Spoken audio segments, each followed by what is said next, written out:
এসো কোরআনের আমিনা, এসো শান্তির মোহনা। আসসালামু আলাইকুম ওয়া রাহমাতুল্লাহ। আজকে আমরা একটি গুরুত্বপূর্ণ দোয়া শিখব।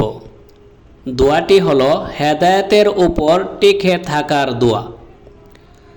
রব্বানা লা তুজিগ কুলুবানা বা'দা ইয হাদাইতানা ওয়া হাব লানা মিন লাদুনকা রাহমাহ ইন্নাকা আনতাল ওয়াহ্হাব।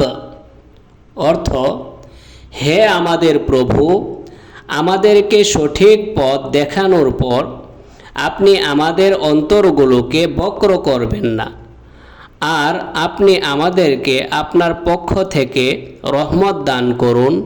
নিশ্চয়ই আপনি সর্বাধিক দাতা। সূরা আল ইমরান আয়াত 8।